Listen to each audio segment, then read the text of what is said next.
Atomic structure lecture 1. So atomic structure வரும்போது அது ஒரு physical chemistry chapter. So physical chemistry சாப்டர்னால அது full and full problem solving மட்டும் தான் பண்ணணும். இப்போ வந்துட்டு ஃபுல்லாக கான்செப்டே படிச்ச கான்செப்ட் இன்ஆர்கானிக் மாதிரிலாம் படிக்கக்கூடாது.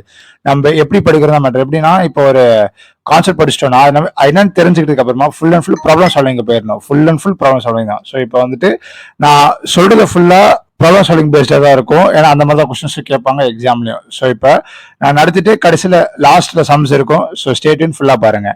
இப்போ அட்டாமிக் ஸ்ட்ரக்சர்னு வரும்போது அது வந்து ஃபண்டமெண்டல் பார்ட்டிகல்ஸ் என்னெல்லாம் இருக்குன்ட்டு ஒரு ஆட்டம்குள்ள என்னெல்லாம் இருக்குன்னு பார்க்கணும். Electron, proton, neutron. எலக்ட்ரான்றது நெகட்டிவ் சார்ஜ், புரோட்டான்றது பாசிட்டிவ் சார்ஜ், நியூட்ரான் வந்து நியூட்ரலான சார்ஜ் 0. நெக்ஸ்ட் அதோட மாஸ் நமக்கு தெரிஞ்சிருக்கணும். 9.1 × 10⁻31 kg, 1.671 × 10⁻27 kg, 1.674 × 10⁻27 kg. இது ஆல்மோஸ்ட் ரெண்டுமே சேம் தான், புரோட்டானோ நியூட்ரானோ mass. So okay, atom is electrical நியூட்ரல்னு கண்டுபிடிச்சிட்டாங்க. இப்போ ஒரு ஆட்டம் வந்து நெகட்டிவ் சார்ஜா மட்டும் இருக்காது, ஆரல்ஸ் ஒரு பாசிட்டிவ் சார்ஜா மட்டும் இருக்காது, அது வந்துட்டு நியூட்ரல் சார்ஜா தான் இருக்கும். சரி ஓகே, இப்போ இது என்னது எக்ஸ் ஏஸ் என்ன போட்டோம். எக்ஸ்ன்றது atom, it can be anything. So இப்போ ஏன்றது மாஸ் நம்பர், அந்த ஆட்டமோட மாஸ் எவ்வளவு மாஸ் இருக்குன்ட்டு. நெக்ஸ்ட் ஜெட்ன்றது அட்டாமிக் நம்பர். ஸோ அந்த எக்ஸோட அட்டாமிக் நம்பர் எக்ஸ், ஏ வந்துட்டு மாஸ் நம்பர். ஸோ நெக்ஸ்டா இப்போ வந்துட்டு ஐசோடோப்ஸ் என்ன தெரிஞ்சுக்கணும், ஐசோபார்ஸ் என்ன தெரியும். ஐசோடோப்ஸ்ன்றது same atomic number, different mass number. அதே மாதிரி ஐசோபார்ஸ்ன்றது same mass number but different atomic number. இது வந்து same atomic number, different mass number. இது same mass, different atomic number. ஓகேயா? இப்போ அட்டாமிக் நம்பர் நமக்கு என்ன தெரிஞ்சுக்கணும். அட்டாமிக் நம்பர்னா number of protons in that atom. Number of protons in that atom. Mass number protons plus neutrons. அதான் mass number. ஓகேவா? Protons plus neutrons தான் மாஸ் நம்பர். இப்போ நம்மளுக்கு அட்டாமிக் நம்பர் என்ன தெரிஞ்சுட்டு மாஸ் நம்பர் என்ன தெரிஞ்சு. சரி ஓகே, இப்போ ரூத்தர்ஃபோர்ட் மாடல் இருக்கு. அந்த மாடல் என்ன கண்டுபிடிச்சிருக்காங்கன்னா, radius directly proportional to mass number power 1/3. So இதுதான் radius directly proportional to A power 1/3. இது R0ன்றது ஒரு கான்ஸ்டன்ட். கான்ஸ்டன்ட் வந்துட்டு இந்த ரேஞ்சுக்குள்ள இருக்கும். 1.25 × 10⁻15 meters to 1.5 × 10⁻15 meters. இதுதான் அவங்க கொடுத்துற கன்க்ளூஷன் அந்த ரூத்தர்ஃபோர்ட் மாடல்ல. அந்த x ray scattering, radius directly proportional to mass number 1, இதெல்லாம் தெரிஞ்சிருக்கணும். இப்போ அவங்க கொடுக்கல இந்த மாதிரி கொஸ்டின்ஸ். இப்போ ஒரு ரேடியஸ் R2 ரெண்டாவது ரேடியஸ், அக்கமா A1 கொடுத்துருப்பாங்க. மாஸ் நம்பர் ஆஃப் R2 அப்படி கேட்டா என்ன பண்ணுவீங்க, A2 என்னன்னு கேட்கறாங்க. அப்ப நீங்க வந்துட்டு இது ப்ரொபோர்ஷனாலிட்டி தியரம் வச்சு நீங்க A2 கண்டுபிடிச்சால, இந்த மாதிரி சிம்பிளான கொஸ்டின்ஸ் தான் கேட்பாங்க. அதனால இந்த மாதிரி குட்டி தான் ப்ராப்ளம் சால்விங் மட்டும் தான் நம்ம மெயின் டார்கெட். ஸோ இப்போ நெக்ஸ்ட் வரும் Planck's quantum theory. So energy of that atom can only be change by some definite whole number multiples by not by fractions. So ஃபிராக்ஷன்ஸா அந்த இப்போ ஒரு ஆட்டம் இருக்கு, அடுத்தடுத்த எனர்ஜி ஸ்டேட்டுக்கு போகுது, எக்ஸைட்டட் ஸ்டேட்டுக்கு போகுது. இப்போ ஒரு 0th எக்ஸைட்டட் ஸ்டேட்னா அது நார்மலான ஸ்டேட்ல இருக்கு. ஃபர்ஸ்ட் எக்ஸைட்டட் ஸ்டேட்னா மேல இன்க்ரீஸ் ஆகிட்டே போயிட்டு இருக்கு. இப்போ ஒரு அதுக்கு ஒரு ஃப்ரீக்வன்சி வேவ்ல அப்சர்வ் பண்ண உடனே ஒரு ஆட்டம் அது எனர்ஜி இன்க்ரீஸ் ஆகிட்டே போயிட்டு இருக்கும்ல, அதுக்கு பேர் தான். அதனால இது அந்த எண்ணை தான் அவங்க சொல்றாங்க. n = 1 2 3 4 அப்படிதான் இருக்கும். இந்த மாதிரி ஃபிராக்ஷன்ஸ்ல போகாது. இப்போ 1.5ல போய் நிக்குது, ஒரு 2.5ல போய் நிக்குது, அந்த மாதிரிலாம் இருக்காது. First excited state, second excited state, அந்த மாதிரிலாம் போய் நிற்கும். சரி ஓகே, அதுக்கப்புறமா பிளாங்க்ஸ் குவாண்டம் தியரியில என்ன ஒரு நம்மளுக்கு கொடுத்துருக்காங்கன்னா, E = hν. ஹெச்னா என்ன, பிளாங்க்ஸ் கான்ஸ்டன்ட். நியூன்றது ஃப்ரீக்வன்சி, சின்றது ஸ்பீட் ஆஃப் லைட், லாம்டான்றது வேவ் லென்த். இது வந்துட்டு நியூ பார்ன்றது வேவ் நம்பர். ஏதோ இந்த மாதிரி ஃபார்முலாஸ் அவங்க கொடுத்துருக்காங்க. இந்த ஃபார்முலாஸ் நமக்கு ரொம்ப ரொம்ப முக்கியம். E = hν, E = hc/λ. So nu = c/λ, nu bar = 1/λ. So புரிஞ்சுதா? இந்த மாதிரி ஃபார்முலாஸ் நமக்கு தெரிஞ்சுக்கணும். ஓகே நெக்ஸ்ட் அதை நான் சொன்னல, இப்போ ஒரு எனர்ஜி ஸ்டேட்ல இருந்து அடுத்த எனர்ஜி ஸ்டேட்டுக்கு இப்போ ஒரு ஆட்டம் போகுதுன்னா அதுக்கு ஒரு எனர்ஜி இருக்கணும்ல, அதுக்கு பேர் தான். அப்ப E2 வந்துட்டு அதிகமாக இப்போ அதான் அப்சர்வ் பண்ணிச்சு. இப்போ ஒரு வேவ் லென்த் ஒரு ஃப்ரீக்வன்சி அப்சர்வ் பண்ணதுக்கு அப்புறமா அது மேலே போனோடனே அந்த E2 தான் அதிகமா இருக்கும். கரெக்டா, அதிகமான எக்ஸைட்டட் ஸ்டேட்டுக்கு இல்லை. ஸோ E2 தான் greater. So E2 minus E1 அந்த ரெண்டுத்துக்கும் டிஃபரன்ஸ்க்கு ஒரு எனர்ஜி இருக்கும்ல, அதுதான் NHU. அந்த எண்ணு தான் எந்த எக்ஸைட்டட் ஸ்டேட்டுக்கு போயிருக்குன்னு அர்த்தம். புரிஞ்சுதா? அது ஒரு இன்டீஜர் மட்டும்தான், ஹோல் நம்பர் அந்த மாதிரி இந்த ஃபிராக்ஷன்ஸ்ல எல்லாம் வரவே வராது. ஓகேயா? நெக்ஸ்ட் இப்போ போர்ஸ் அட்டாமிக் மாடல். நான் சம்ஸ் வச்சிருக்கேன், சம்ஸ் கடைசியில் பார்ப்போம். இப்போ நான் ப்ராப்ளம் சால்விங் ஸ்ட்ராட்டஜி மட்டும்தான் நான் இங்கே கான்செப்டாக கொண்டு வந்திருக்கேன். ஸோ இப்போ பார்ப்போம் Bohr's atomic model. So Bohr's என்னெல்லாம் சொல்லியிருக்காருன்னு பார்த்தீங்கன்னா, the single electron goes around the atom in a circular orbit.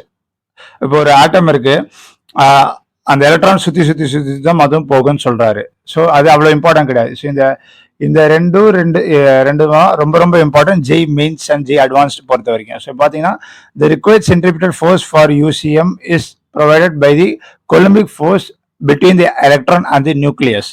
அந்த இப்போ ஒரு சுற்றி சுற்றி சுற்றி வருதுல அந்த சென்ட்ரிபிட்டல் ஃபோர்ஸ், அந்த ஃபோர்ஸும் அந்த டிஸ்டன்ஸ் எலக்ட்ரானும் நியூக்ளியஸ்க்கும் இருக்க அந்த attraction force, Coulombic attraction force, அது ரெண்டு தான் ஈக்குவல்னு சொல்றாங்க. நான் ஃபார்முலாஸோட நான் நெக்ஸ்ட் பேஜ்ல சொல்றேன்.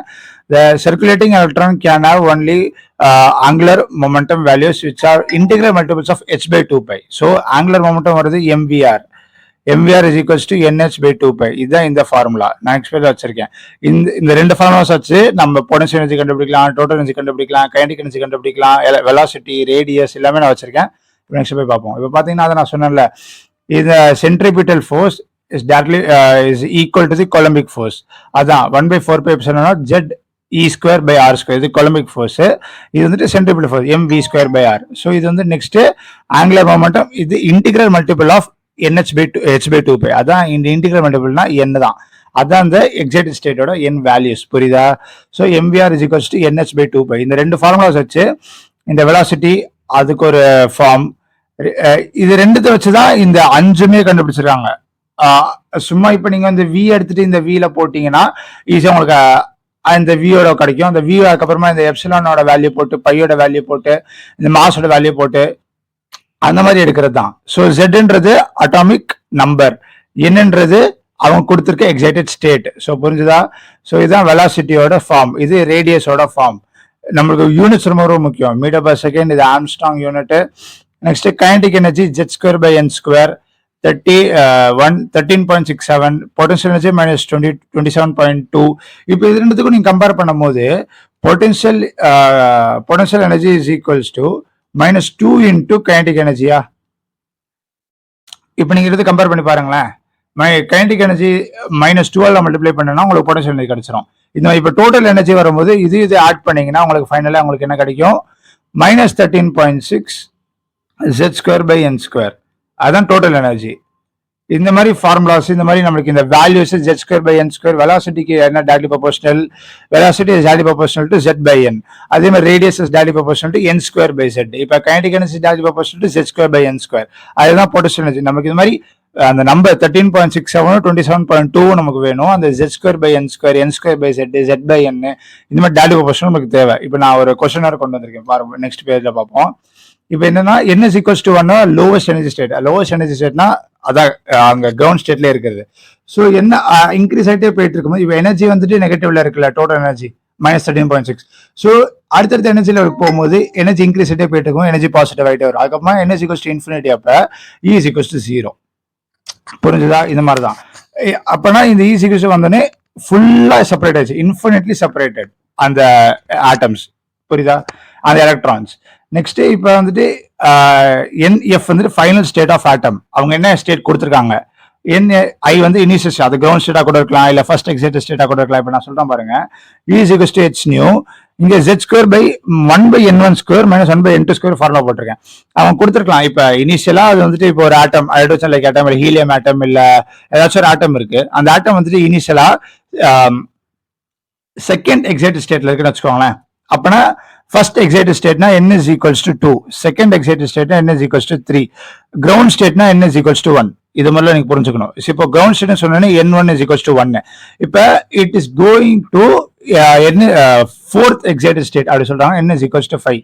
அப்ப n2 வந்துட்டு 5, n1 வந்துட்டு 1. இந்த மாதிரி சிம்பிளான क्वेश्चंस தான் கேட்பாங்க. ஏன்னா find the energy of that hydrogen like atom. So hydrogen like atom சொன்ன உடனே hydrogen z is equals to 1 வந்து atomic number 1.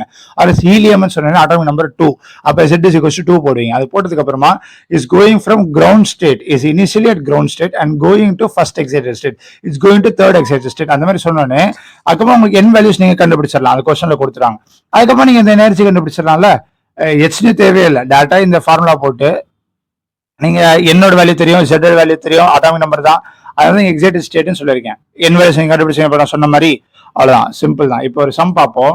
பொட்டன்ஷியல் எனர்ஜி அவங்க கொடுத்துட்டாங்க -3.02 எலக்ட்ரான் வோல்ட். ஓகே, இப்போ எலக்ட்ரான் வோல்ட் நம்ம என்ன தெரியும், 1 electron volt is equals to 1.67 into 10⁻⁻19 joules. அது ஒரு எனர்ஜியோட ஒரு ஃபார்ம்.